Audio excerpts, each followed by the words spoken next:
మిత్రునికి ఆ పేపర్ ఆయనకు చెప్పదలుచుకున్నా. ఇవాళ కాంగ్రెస్ ప్రభుత్వానికి అధికారిక పత్రికలో ఒక రిమాండ్ రిపోర్ట్ వచ్చింది, రాధాకిషన్ రావు గారి రిమాండ్ రిపోర్ట్. దాంట్లో రాశారు ఏమని, బీఆర్ఎస్ కు చెందిన ఓ ఎమ్మెల్సీకి టాస్క్ ఫోర్స్ ఎస్ఐ ఒకరు స్వయంగా డబ్బులు అందజేశారు. 2023 ఎన్నికల సమయంలో టాస్క్ ఫోర్స్ లో పనిచేసిన 2 ఇన్స్పెక్టర్లు ఈ నగదు తరలింపులో కీలక పాత్ర పోషించారు.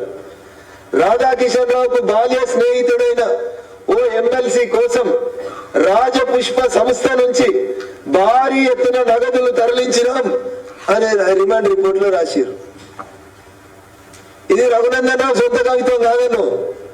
మళ్ళీ రఘునందన్ రావు అందరి మీద బుర్ర చేసుకుంటూ పోతుందని మా వివేక్ సార్ రాజగోపాల్ రెడ్డి గారు అనుకోవద్దు.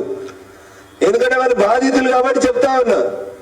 రాధాకిషన్ రావు కన్ఫెషన్ లో చెప్పిండు, మునుగోడు ఉప ఎన్నికల్లో రాజగోపాల్ రెడ్డి గారి బంధువుల దగ్గర నుంచి 3.5 కోట్లు వేరు వేరు ప్రదేశాలలో జమానతులు డిపాజిట్లు జప్తు చేసినామని చెప్పిండు. ఎందుకు రాజగోపాల్ రెడ్డి గారు వచ్చి కంప్లైంట్ ఇస్తలేరు నా ఫోన్ ట్యాపింగ్ అయిందని? ఎందుకు వివేక్ వెంకటస్వామి గారు వచ్చి కంప్లైంట్ ఇస్తలేరు మా ఫోన్ ట్యాప్ అయినాయని? అరే నేరం చేసినాడే ఒప్పుకుంటుండు కదా, మేము పట్టుకుందాం పలానా బేగంపేటలో ఎఫ్ఐఆర్ చేసినామని. బేగంపేట ఎఫ్ఐఆర్ కావాలంటే నేను మీకు పంపిస్తా. బేగంపేటలో ఎన్నికల కోడ్ లేదు. ఒక కంపెనీ ఇంకో కంపెనీ చేసుకున్న వ్యాపారం, దాంట్లో అన్యాయంగా ఆ రోజు వివేక్ వెంకటస్వామి గారి పేరు రాసిరు. నేను అడుగుతున్నా 2 గౌరవ ఎమ్మెల్యేలని, సరే ఇలా మీరు 2 అధికార పార్టీలు ఉన్నారు, ముఖ్యమంత్రికి ఒకరు కుడి ఒకరు ఎడమ కదా, చంద్రశేఖర్ రావుని మొదటి ముద్దాకి ఎందుకు పెడతలేరు? వివేక్ వెంకటస్వామి గారు దయచేసి స్పందించాలని నేను విజ్ఞప్తి చేస్తా ఉన్నా. కోమటిరెడ్డి రాజగోపాల్ రెడ్డి గారు స్వయాన మీ సొంత అన్నయ్య మంత్రి కదా, కేబినెట్ లో ఇవన్నీ ఎందుకు చర్చకు వస్తలేవు? వెంకటరామరెడ్డి గారిని పొంగులేటి శ్రీనివాసరెడ్డి గారు కొత్త వియ్యం కూడా ఏమైనా కాపాడుతున్నాడా?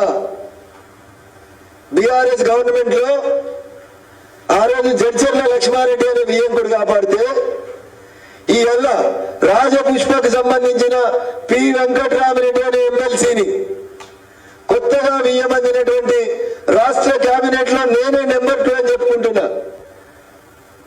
గౌరవనీయులు రెవెన్యూ శాఖ మంత్రి పొంగులేటి శ్రీనివాసరెడ్డి గారు ఏమైనా కాపాడుతున్నారా? ఈ సెలెక్టివ్ ఇన్వెస్టిగేషన్ వద్దు సార్.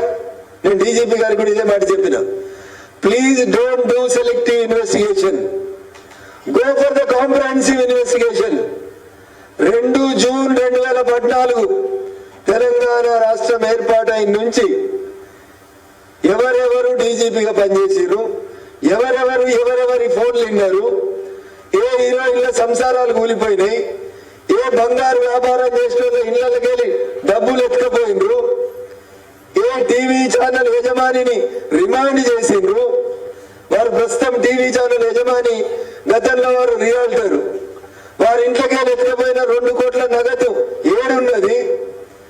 అది డైరెక్ట్ హరీష్ ఇంటికి పోయిందా, కేటీఆర్ ఇంటికి పోయిందా, లేదా వారికి సంబంధించిన హీరోయిన్ ఇంటికి పోయిందా? వారు కూడా మొన్నడో బంజారా హిల్స్ పోలీస్ స్టేషన్ పోయి ఒక కంప్లైంట్ ఇచ్చిండు. Why the DGP is not opening his mouth? Telangana రాష్ట్రంలో ఉన్న ప్రజలను రక్షిస్తాం, భద్రత మాది, బాధ్యత మాది అని చెప్తున్నటువంటి తెలంగాణ రాష్ట్ర డీజీపీ గారు